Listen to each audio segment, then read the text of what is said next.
to our Keynote, which is Lou Mycroft, and I've known Lou for a few years now, and I'm so pleased that she's agreed to come and talk to us because you're a big fan of all the sort of things that I am: joy, change making, social justice, community, and I'm sure you're going to hit on all of those themes in your keynote this morning. So thank you very much for being with us, Lou, and I'm going to give the floor to you. Thank you so much, Abby, and for the lovely warm welcome to the conference, Sophie and Michelle as well. I'm just going to share my slides. The obligatory, oh, well, I will when I get the right slide, the obligatory opening comment, isn't it? And doesn't matter how many times I do this, I usually, fuddle that bit. So I'm going to be talking to you about my experience and history of creating communities online, because I do believe that community is the answer to everything. I firmly believe that. It's always the word that comes up into my mind if I think about what my values are. Community, solidarity, right there at the top. And it's wonderful to be invited to talk with you today. I felt the buzz from afar around the first Artist Teacher Conference, and I was delighted to be asked this year. I'm going to talk with you about the role I've created for myself and the joyful companions that I get to work with along the way. And I have just published the transcript of what I'm going to say on my blog. So I'll share that link as well, so that if there's anything you want to go and follow up, any of the concepts, then you've got it there. And please feel free to contact me if you want to talk more or want more reading or anything around what I'm going to talk about. So the word community has always hit me in the feels. It probably comes from growing up in a really close-knit community, the Coalfield Villages of Yorkshire, during a time when it felt like it was us against the world. I experienced the joy of that, but also the drawbacks. It was very hard to be different. And even today, 50 years on, we are only just welcoming newcomers into the Dearne Valley. I went on to experience community work in many different ways, finally coming to teaching at the turn of the century. I spent nearly 20 years at Northern College in Barnsley, which was an adult and community learning centre with satellites in former industrial communities across the whole region. I trained adult and community tutors on a social purpose education programme before taking the leap into freelance work 7 years ago. What pushed me into that terrifying move was a deep conviction that we need to work beyond the boundaries of our organisations to create pan-organisational communities doing long-term, sustainable social purpose work. Even in large organisations, ideas just circulate around and we're tied into visible and invisible hierarchies, caught up in thought pools. And this keeps us anchored into the short-term cycles of the work, quality cycles, inspection cycles, academic year cycles, qualification cycles. These worked for a long time, and it became difficult to notice that we were building up piles of debris, outdated processes that were still sticking around, layer upon layer of bureaucracy. As the world outside became wilder, FE became tighter and more controlled. In my PhD, which was about community education, I began to notice how invisible structures divided us from one another. Out in communities, why should funding streams divide us? Why does the Adult Learning Centre do education and the youth project next door not, when we're both teaching the same thing, just separated by the monitoring requirements of different funding streams? On the Northern College programme, we were all educators. I began to ask, how can we surface what Foucault called the monuments and documents which keep the status quo in place? How can we make the invisible visible? A few years earlier, I'd started using a Facebook group to maintain a community of social purpose teachers during and post-qualification. It was 2009, and there was no Teams or Slack.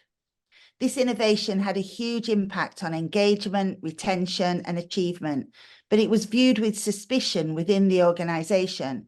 And when I spoke about it in professional learning settings, people would literally accuse me of being unprofessional and leave the room. I persisted because it was working. Why wouldn't I? And I noticed that what was happening around me was the growth of the VLE discussion board, an attempt to control and reduce perceived risk from student-teacher communities.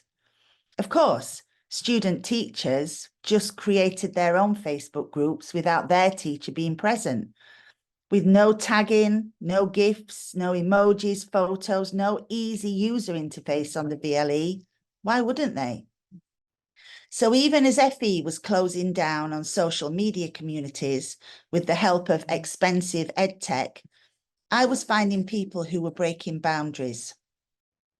At a Ragged University lecture by Peter Shuki in 2013, in a pub in Manchester, I discovered the concept of a rhizomatic community based on the botanical metaphor, and I've chosen bluebells.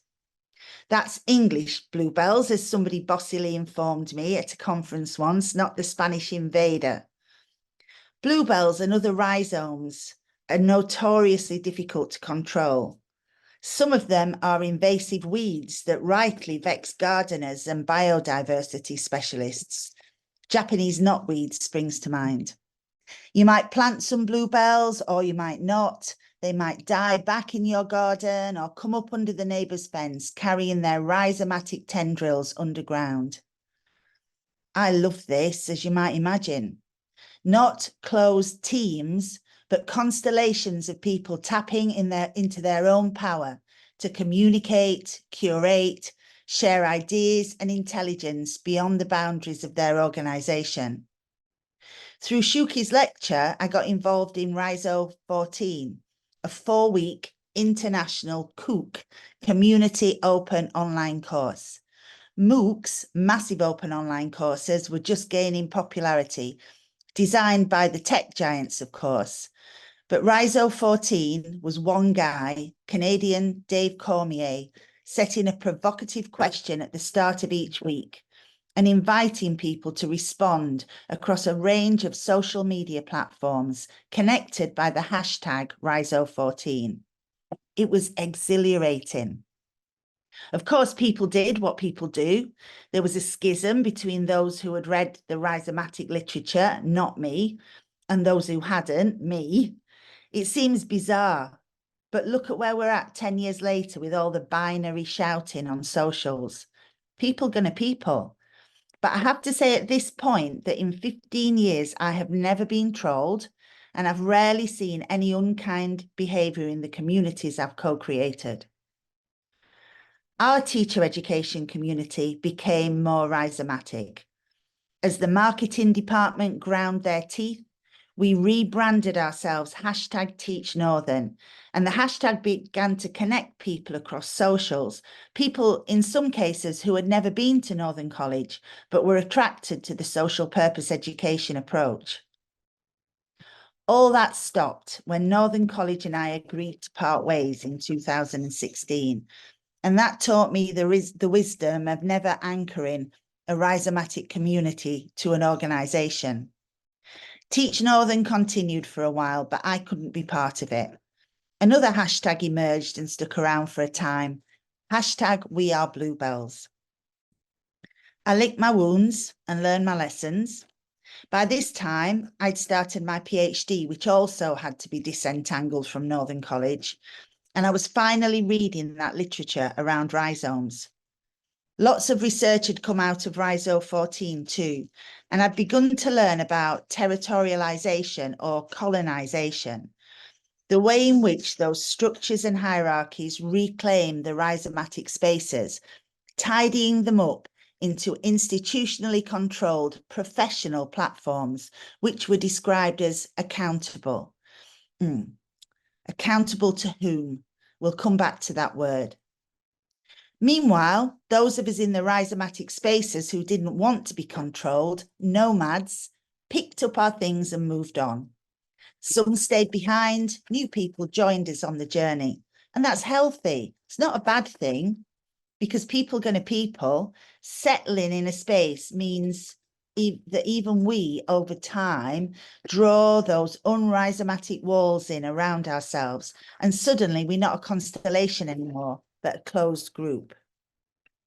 Enter the Dancing Princesses.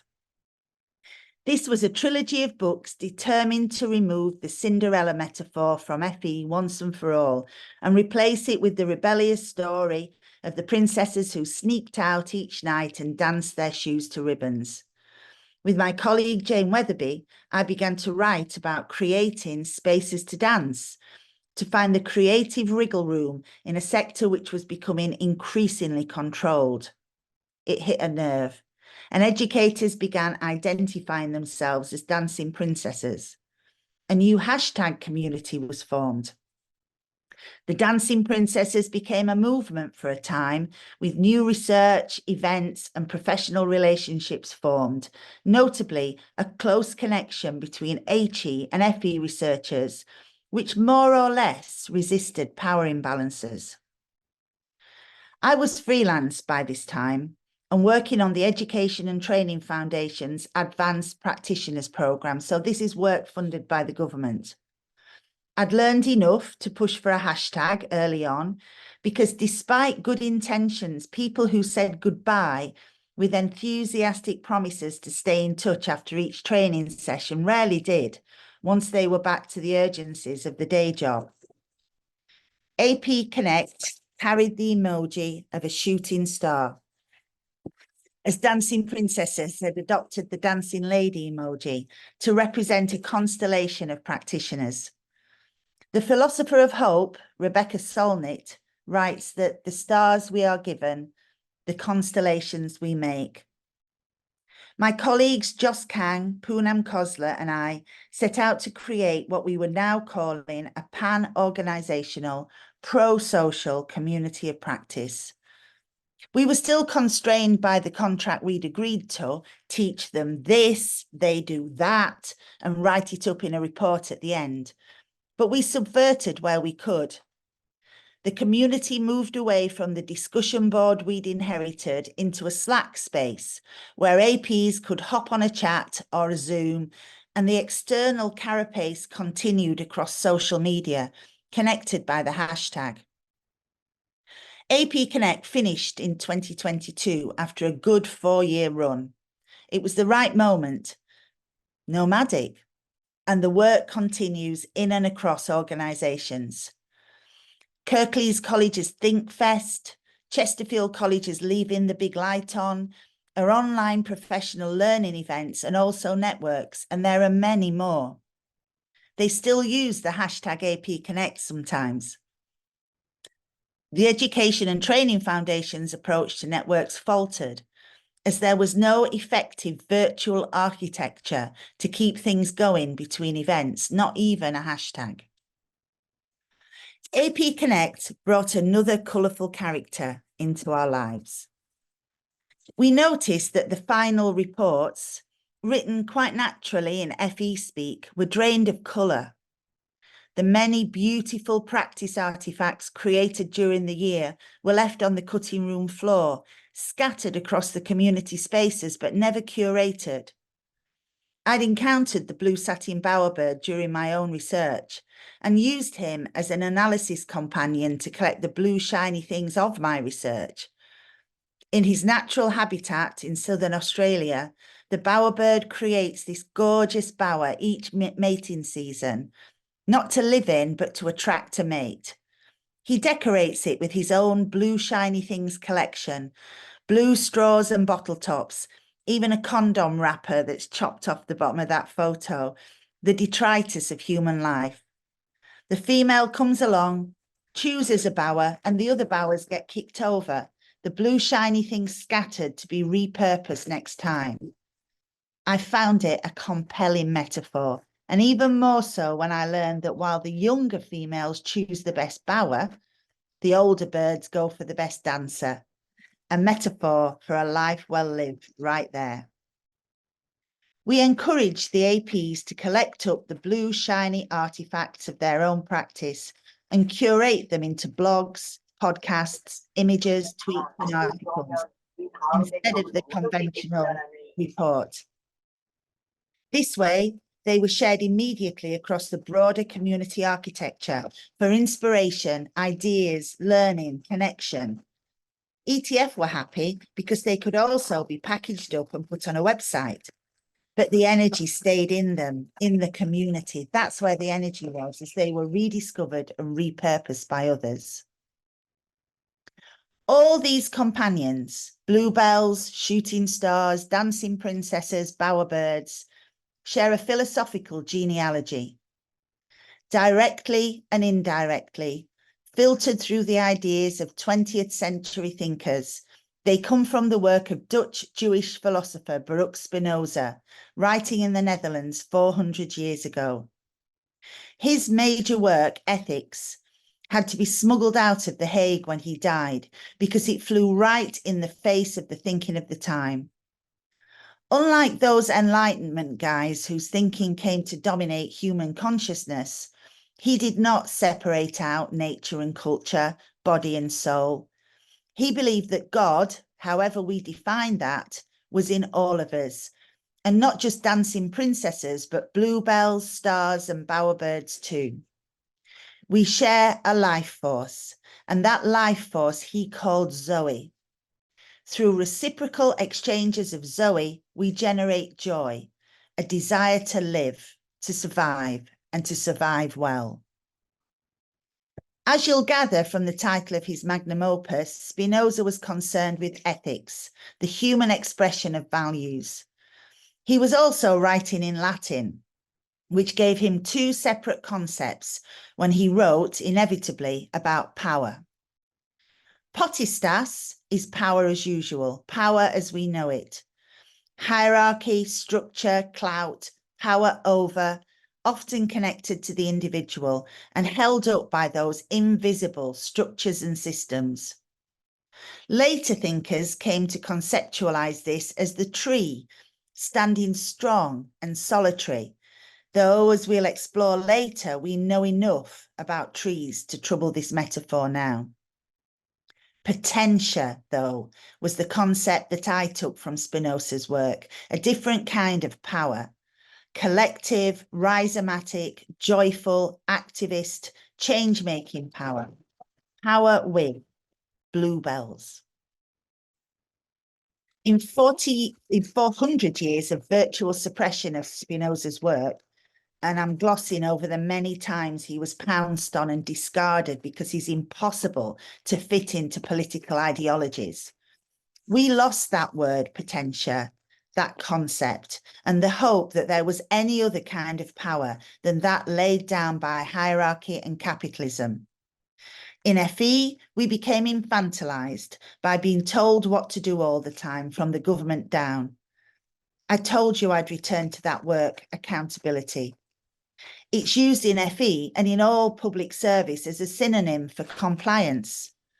Another lost meaning, because when things really work, they work because everybody concerned takes personal accountability.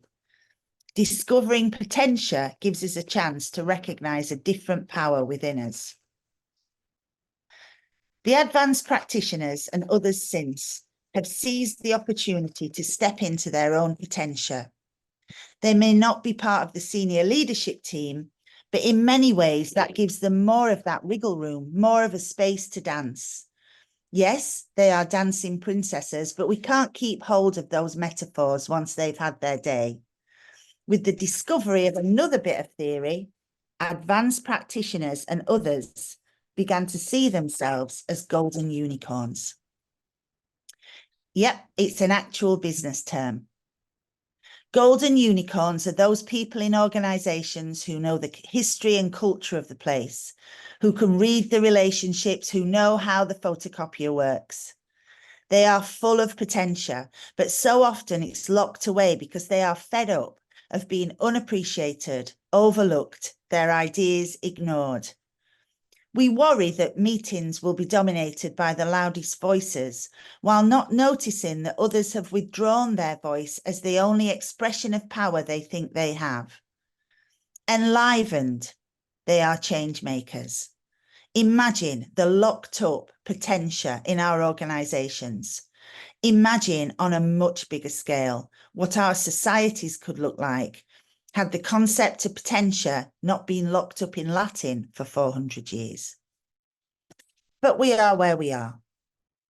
Golden unicorns are waking up and they are working rhizomatically in hashtag communities scattered like constellations across FE.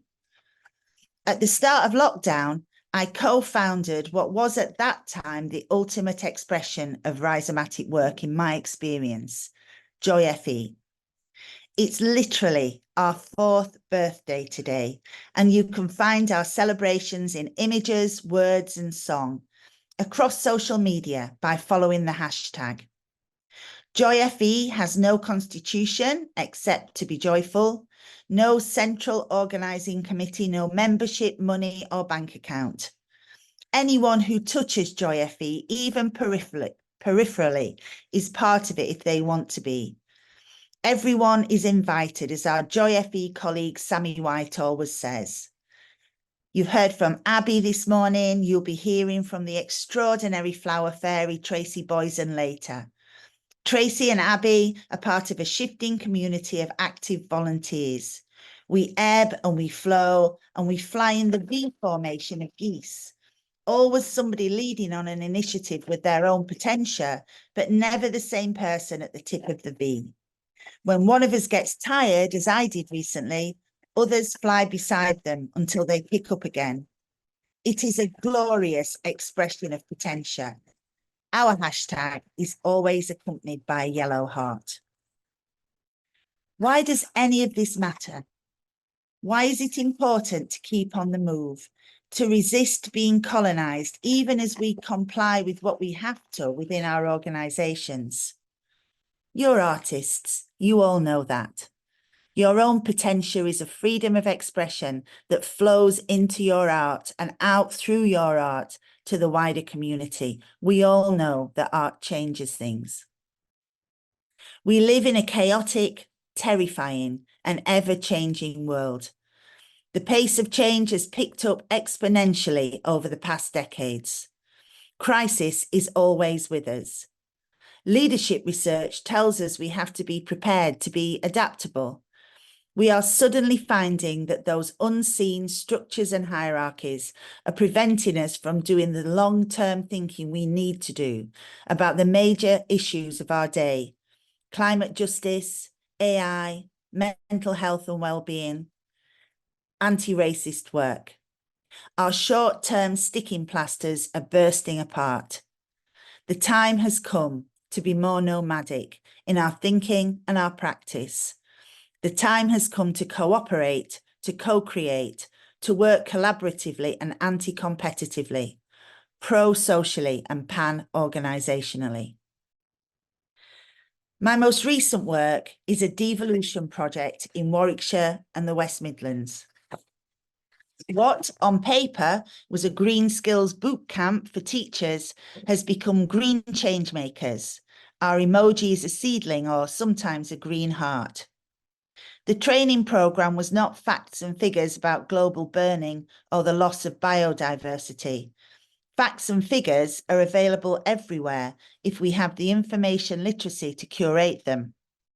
Emboldened by Aim High Earth's 15 green skills, which move way beyond the technical skills of heat pumps and wind turbines, which include much about community, about leadership, and about gathering intersectional networks of golden unicorns, an adventure-ready squad, we brought the cast of characters together. We taught bluebells, constellations, dancing princesses, bowerbirds, and golden unicorns. We taught people to recognise and use potestas and dig into their own potential in community with others. We taught all of this in the first few days of the programme, and the rest of the time, unfettered by the need to write a summative report, green change makers went out and brought about change and came back and told the others all about it. It could be a paradigm shift. We don't know that yet, but we do know that mindsets and practice are shifting. We can see potty stash running to catch up, putting structures and committees in place, but when we can't change this, we nip under the neighbour's fence and do something else. Last Monday, we ran a conference for nearly 100 people that was so joyful and practical that you could almost taste the potential. We did this in 3 weeks, 20 odd people via a WhatsApp group and a shared Google Doc. No meetings, they would have been impossible in the time frame and they would have slowed us down. No emails, well, minimal. It was glorious. Provocations, workshops, poetry, pop-up recycled jewelry making, a spontaneous thinking environment, and radical rest cards, spaces to pause and think and walk outside. Because we can't be potential all of the time. We need to be potty staff some of the time. A good social purpose career demands both. And we have to rest because potential, energizing as it is, will burn us out if we don't, as every activist knows. The green change-making approach is spilling out of organisations, regional boundaries, sectors and structures. It is genuinely rhizomatic, and writing down the history of it all for you today has been an effective experience. To find expression as part of a climate justice movement also brings us right back to the beginning, to those bluebells escaping under the fence. What I know now that I didn't know 15 years ago is that nature knew this all along. Trees talk to one another. Fungi and lichen carry messages. More water needed here, a pest outbreak that needs dealing with there. The social networks of the forest have been mapped and found to be a community, or rather many constellations of community. Not strictly all rhizomes, but a mycorrhizal network. I'll leave you with this quote from Peter Voleben, author of The Hidden Life of Trees. We have learned that mother trees recognize and talk with their kin, shaping future generations. In addition, injured trees pass their legacies on to their neighbours, affecting gene regulation, defence chemistry, and resilience in the forest community. These discoveries have transformed our understanding of trees from competitive crusaders of the self, to members of a connected, relating, communicating system. Why wouldn't we want to learn from nature and do the same? Thank you for listening.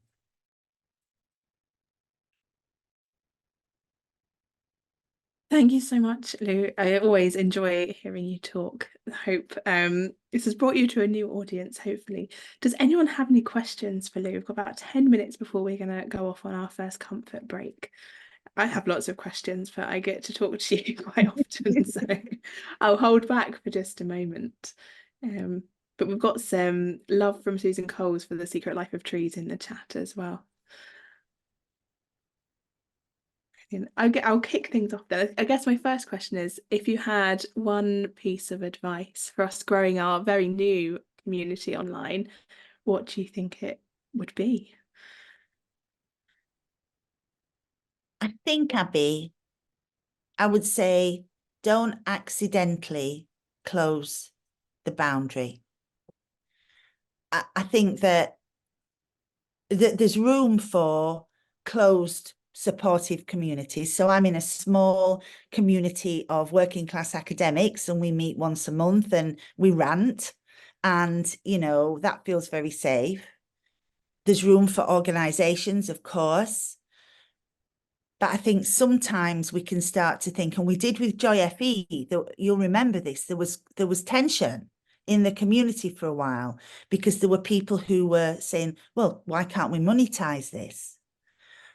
What about having a membership? What about getting people to sign up? And sometimes we started a little bit down that path, but it didn't feel right.